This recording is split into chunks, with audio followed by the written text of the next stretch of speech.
Hi, everyone. I'm Eleanor Woodbury. I'm an MFA gallery assistant here to introduce today's Will Talk.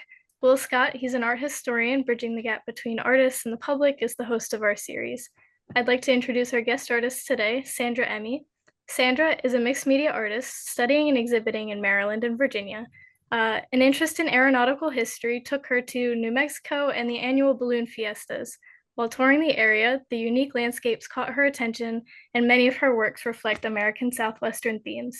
You can see two of her works in MFA's The Changing Americas exhibition. All right, take it away, Will. All right. Thank you, Eleanor. And thank you, Sandra, for agreeing to do this. So the reason that I wanted to ask you to talk with us today, talk with me today, Sandra, is because I was very struck by the works that you have in the current exhibition. And we hope that we can get this turned around and shared with our public before the exhibition closes at the end of the week. Yes. And more importantly, it's something that we will use to share this experience of talking with you about your work to our membership and to those who follow us on our YouTube channel. And you can, of course, take the digital recording and share it in any way that you like. I want to begin by saying, as I did a moment ago, that I really found both of your works in the exhibit to be striking and interesting. And reading your artist biography and talking to you on the phone the other day, I became even more intrigued by two things about you and your work. One, you've come to your career, shall we say, your work as a painter in a way that many people of our generation, yours and mine, and others, come to it. They have a career or they have something that takes their time and energy, but they have this creative impulse. And when life allows them, they turn to that and it blossoms. So I want to begin by sharing with our listeners that you were a librarian. You had a career as a librarian, correct? Yes. And I think of librarians as being organized, as having not the kind of spontaneity. And I have friends that are librarians, so I'm referring to them. You could be a completely different person, of course. That's okay. But your work has a high degree of spontaneity and energy within it. Is there any relationship between your career as a librarian and your decision to devote yourself to your creative work? I wasn't really bored as a librarian. It was most interesting. You got to meet very interesting people, and you also got to see a lot of books. So the art books would come across the desk or whatever, and that would pique my interest. Perhaps I got things always had to be in order. I mean, the books had to be straight, Yeah. books straight on the shelf. So maybe when I retired, I didn't want to be putting things in categories. And it was In your a artist long bio, career. I know it was very brief, but Ellie mentioned it in her introduction. Also, you went to the Southwest because of the famous, I guess it's Albuquerque Balloon Festival, and many people who are listening probably are familiar with that, or the idea of the hot air balloons floating in the sky and how beautiful and how much energy there is in that. Was that an interest that you had somehow had, this interested in ballooning and flight over the years, or Oh was it yes. Well, something that triggered it? my father was the NASA historian during the early Apollo years, and I don't know if he discovered it or there was a small newspaper article that the very first manned balloon flight was in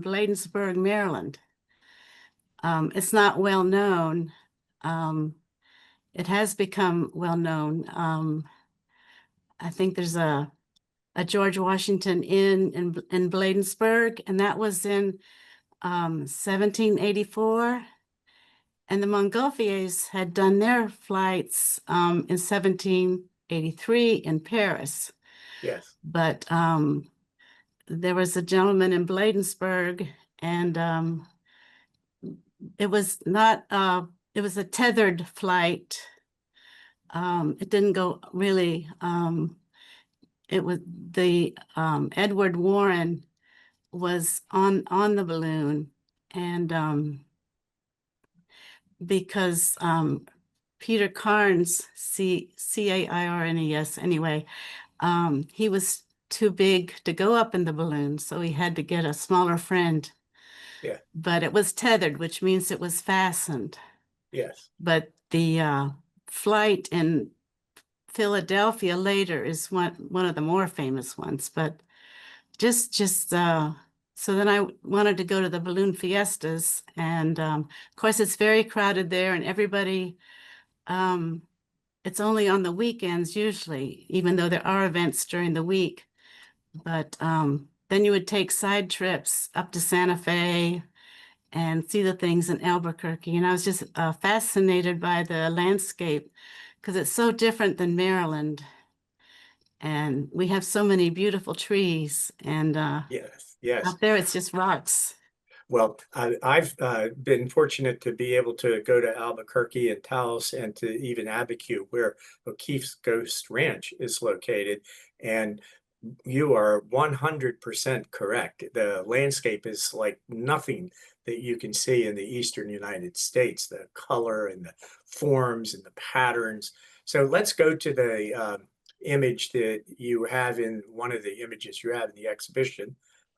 This looks to me like those kinds of patterns in the rock that you see all around Abiquiu and around Taos, but you've interpreted them in a way that is not quite the way I visualize them. And what I mean by that is I think of them as more of that layer cake kind of formation, and you've represented them with a formation that is there, but it's more like an impact or a target.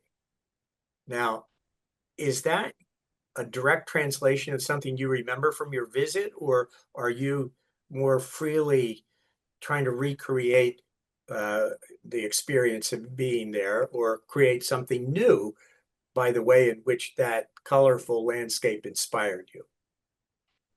I think I was just trying to create something new. This was a very difficult piece to work on because it was on multimedia paper and watercolor, and I had trouble applying the color pencil to that multimedia board. So I had to do a lot of experimentation. I always try to do things different, not the normal, not the normal way.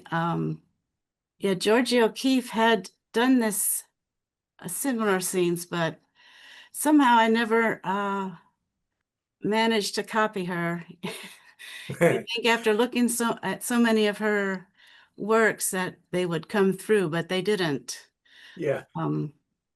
Well, I think that's something fundamentally distinctive about you. My field of study as an art historian was what's usually referred to in academia as American modernism. So somebody like George O'Keeffe is an artist that I've studied extensively, and others like her, and they're very powerful people and artists in their impact. And so it's distinctive to me that you would look at someone like that and be confident to go in your own way. And so that's an observation, but a question is, are there any specific artists that influenced you? Rauschenberg or Miro, even though it may not appear in here. but I have tried to develop mark making as a portion of abstraction in art and doing various marks. So that may have influenced my interpretation of the rocks in this piece on the left. Well, I think you've done your work is very original to me. Knowing Moreau, knowing Rauschenberg, having studied both of those artists in some depth, I see as soon as you say it, I can see where there might be at least a visual connection, but more importantly, an emotional connection, a truly creative kind of response to the landscape. I hope you wouldn't mind if I said there is something softly surreal about your interpretation of the landscape. It's like a dreamlike image that seems to be moving and vibrating with energy. Well, I do try to create my own reality. It's Well, I think you're doing that very, very. and I try to get people's attention. Well, you're doing that too. As I tell some of I have walked through galleries and walked out in 5 minutes. They keep talking about the attention span of people is now 8 seconds. I think it's shorter than that. Unfortunately, I think you're right. I think an artist really has to get a person's attention so that they will look and say, now, what is that? Or how is that done? Or so they will take a second look. Yes. At something. Well, I think you've absolutely done that. And I want to do something now that is for a traditionally trained art historian like myself, kind of unusual. I'm going to go backwards in time. So, Ellie, there we go.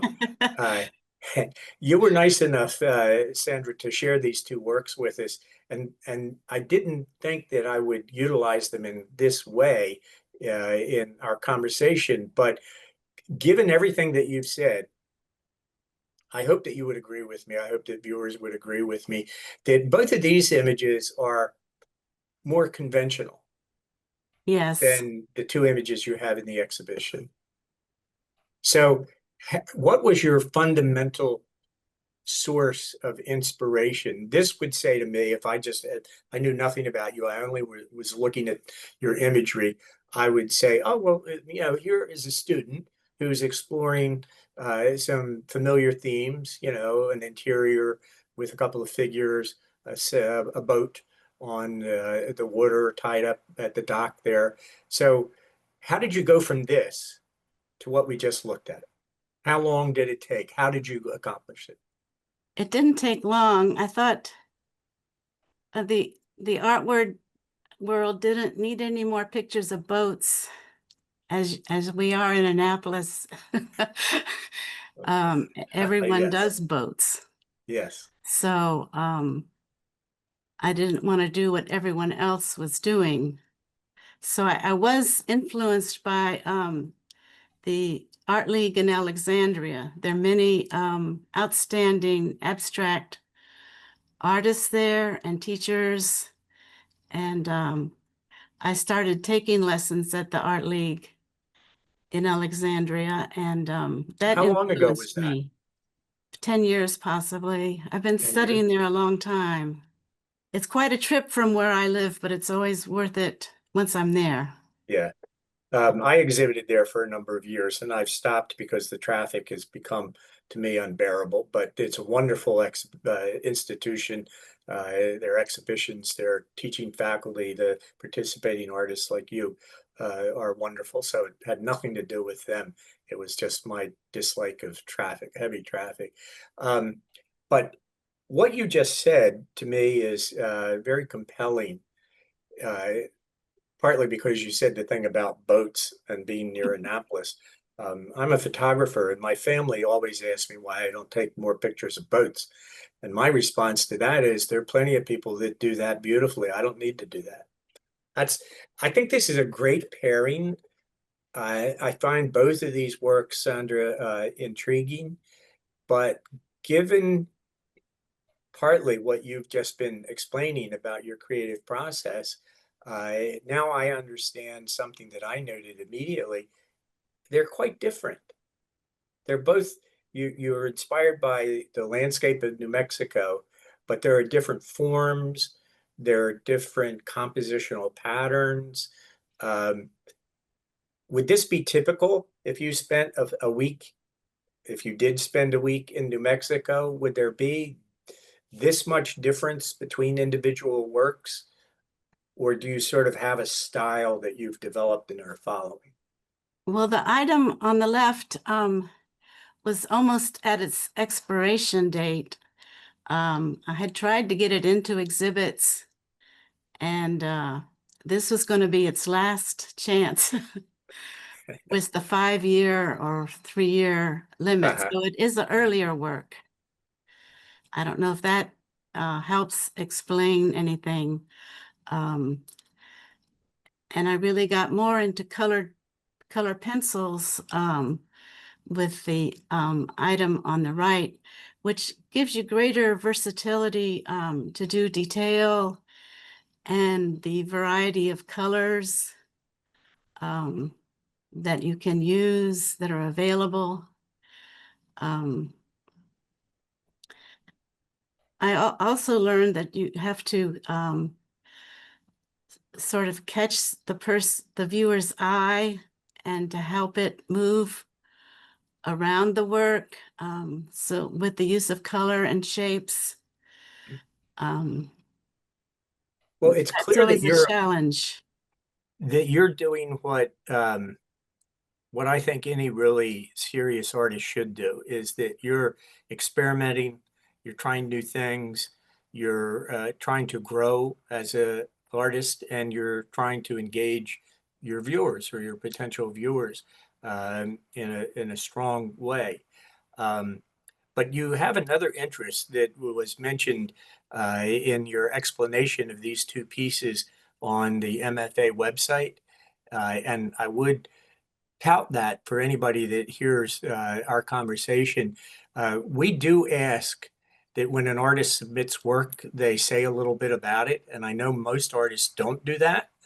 But Sandra, you did, and it was very helpful in appreciating your work to have you mention your interest in the environment and your concern about the Native American peoples, the first peoples in New Mexico.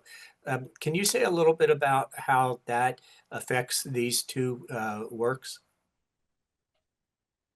Well, water as a resource is very important in New Mexico, and they are losing a lot of their sources of water, and they also consider it sacred, but they use the Chama River for irrigation, and there have been numerous treaties concerning the use of water, even from the 1600s when the Spanish were in New Mexico. And also pollution is a problem. Like I said in my description of the canyon, when I visited there and took a few pictures, and it was fine. But then I just, in preparation for my description, I was looking at the TripAdvisor, and what they said was that there was a lot of pollution and people were leaving their trash there. And so that's sort of what inspired me to put some trash-like things in the picture, um, just to Is the get Rio people's Chama the attention. river that flows through the famous Taos Pueblo? Yes. Yes. It's a main tributary of the Rio Grande, Yes. which is a very long river. Yes, on my visit with my wife, we went to the Taos Pueblo, and a woman came out of the Pueblo. There were very few people, a few people around once we entered the Pueblo proper, and she came out of her Pueblo and came to the river and knelt beside it and gathered water in a couple of pitchers and went back to her individual home. And my wife, I don't. Do you remember seeing at the entrance to the Pueblo a couple of homes, non-traditional homes, and Yes. the property was just covered with what we would consider to be refuse? Yes, it was Yeah, the Taos Pueblo. It is an important place to visit. It will affect how you feel about the original peoples there. yeah. I It it, moved my wife to tears. And I didn't want to say, but it was depressing. yes, it's Um, very depressing. But uh, it was very moving at the same time, in the yes. sense that you saw as you described, and as it has affected your decisions about making this image. It gives you a different kind of visceral connection with what the native peoples have struggled with over all these years, and unfortunately still are. Well, we try to keep these talks to about 15 minutes actually presented to the public. So we are kind of running out of time. And I just want to ask you a little bit to say a little bit about the Diablo Canyon and the forms, some of the interesting, it's almost like tapestry-like form that you have here. How you, if there, well, there's also a figure at the bottom that looks like a TV or like an animation. And would you explain that a little bit before we wrap up? Oh, sometimes I can't explain things. They just happen. But I think I start with the major forms of the canyon and the mountains, and then I add my own interpretation. Mhm. Um, I guess it's because we have trouble disposing of our electronics Mhm. that I added the television, or also wanted a square form. Oh, Um, Variety is good, as you know. yes, And so, and then it, it, it's, it's very hard to explain things sometimes. The pencils go, they do the work. yeah, And it's easy to lose yourself while you're working, with an art form. And sometimes you don't know where things come from. right. It's hard Well, to explain. To wrap up, then I just take that as a springboard to share two things. Picasso famously once told somebody who was asking him to explain his work, "It's not my business to explain my work. It's for you to understand or appreciate." Uh, Yes. so you're in good company there. And then um, I think you mentioned Joan Moreau. I really Yes. see elements of Moreau's approach to his Catalonian landscape and life in Catalonia in this image. Uh, Oh, thank you. so I think you're in very good company. I am interested myself in maybe meeting you at the closing reception this weekend for the show. And I know you've been in a couple of our previous shows, and I hope you'll continue to exhibit with us. Well, thank you for the opportunity to exhibit and the opportunity of this talk also. Yeah. Well, I found it very interesting to talk with you, and I look forward to talking with you in the future. So thanks for participating and having this afternoon conversation. And Ellie, thanks to you for your technical support. So Of enjoy the course. rest of your evening.